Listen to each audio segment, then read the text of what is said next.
जय श्री राधे, जय श्री राधे। सच्चिदानंद रूपाय विश्वपत्यादि हेतवे तापत्रय विनाशाय श्री कृष्णाय वयं नमः। कृष्णाय वासुदेवाय हरे परमात्मने प्रणत क्लेशनाशाय गोविंदाय नमो नमः।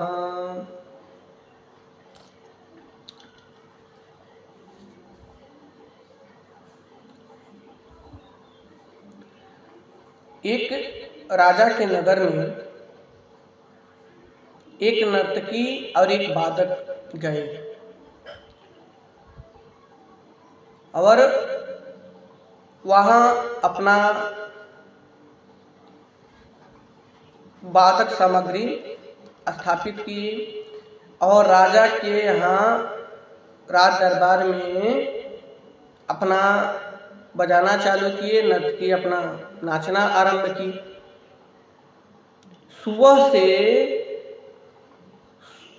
दोपहर के 2 बज गए मगर 1 रुपया तक उनको नहीं मिला। तब जो नाचने वाली नर्तकी थी उसका जो है पैर डगमगाने लगा, इधर उधर होने लगा, मन नहीं लगता था। फिर जो बजाने वाला था, वादक था, उसने कहा बहुत गई थोड़ी बची, थोड़ी भी अब जाए, पाँव जमाना संभल के कहीं खेल बिगड़ न जाए। फिर बोला बहुत गई थोड़ी बची, थोड़ी भी अब जाए, पाँव जमाना संभल के कहीं खेल बिगड़ न जाए। इतना सुनते ही नर्तकी अपना पैर को सही ढंग से अब नाचने लगी। तब तक आचार्य जी उठे, अपना चौबंदी निकाल करके दे दिए। राजा का एक पुत्र था जिसने अपना अंगूठी सोने का निकाल करके दे दिया। राजा की एक लड़की थी जिसने अपना 9 लखा हार उसको दे दिए। अब वह राजी खुशी अपना प्रोग्राम दिखाए और अपने घर के लिए प्रस्थान किए। और जब दूसरे दिन सुबह हुआ, राजा ने सबको अपने राज दरबार में आने के लिए आदेश सुनवा दिया। जो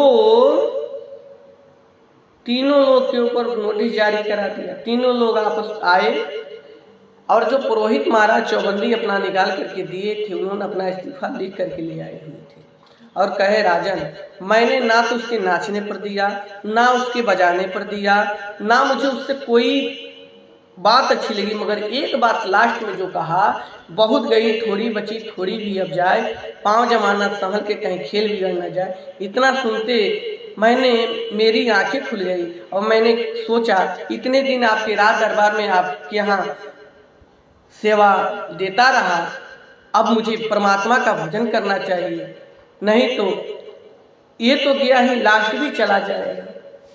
आइए अपना इस्तीफा लीजिए महाराज, मैं तो निकला अब बनको। फिर लड़के से पूछी राजा तुमने क्यों दिया? लड़का बोला तो मुझे कुछ अच्छा नहीं लगा उसका, मगर जो बात बोला वो मुझे बहुत अच्छी लगी। इतनी अच्छी लगी कि मैं एक अपराध से बच गया। महाराज मैंने एक अपराध करने से मैंने बच गया। पूछे कौन सा अपराध? कहा आज मैं आपको मारने वाला था, मगर उसने कहा बहुत गई थोड़ी बची, थोड़ी भी अब जाए, पाँव जमाना संभल के कहीं खेल बिगड़ न जाए। तो मुझे यह स्मरण हुआ कि आपकी उम्र तो सारी चली गई है, अब कुछ ही दिन के मेहमान हैं, तो आपको मार करके अपराध क्यों कमाऊं? आखिर में तो राज मेरा ही होने वाला है।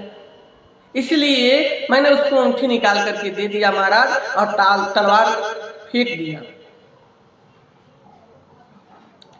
अच्छा, लड़की को बुलाए, बोले बताओ बेटी तुम क्यों दी? कहा मुझे कोई चीज उसकी अच्छी नहीं लगी, ना ही मुझे कि मगर उसकी जो बात थी वो मुझे बहुत अच्छी लगी। क्या बात? उसने कहा बहुत गई थोड़ी बची, थोड़ी भी अब जाए, पाँव जमाना संभल के कहीं खेल बिगड़ न जाए। मैंने तुरंत यह बात अपने दिमाग में बैठा लिया। मैं आज आप तो मदिरा पान करके अपने में व्यस्त रहते हैं। मेरे बारे में सोचे, मैं 35 वर्ष की हो गई हूँ, कभी शादी करने के बारे में सोचे नहीं सोचे ना। मैं आज भागने वाली थी, मगर जब उसने कह दिया बहुत गई थोड़ी बची थोड़ी भी अब जाए, अब पाँव जमाना संभल के कहीं खेल बिगड़ न जाए, तो पुनः मैंने जाने का निश्चय निकाल दिया मन से महाराज। मैंने कहा जिस दिन आप पधार जाओगे उस दिन मैं भगूंगी, आज नहीं भगूंगी, आपके मुंह में काली नहीं पोतूंगी। और राजा को तो बड़ा जोर से झटका लगा और राजा ने तुरंत लड़की के लिए वर ढूंढा और शादी किया। और शादी करने के बाद राजा को तुरंत जो है लड़के को बैठाए और कहे बहुत गई थोड़ी बची थोड़ी भी अब जाए, और पाँव जमाना संभल के कहीं खेल बिगड़ ना जाए बेटा। अब मैं भी निकल रहा हूँ वन को और जाकर के भगवान की तपस्या करूंगा, नहीं तो लास्ट चरण ही मेरा खराब हो जाएगा। बोलिए वृंदावन बिहारी लाल की जय जय श्री राधे।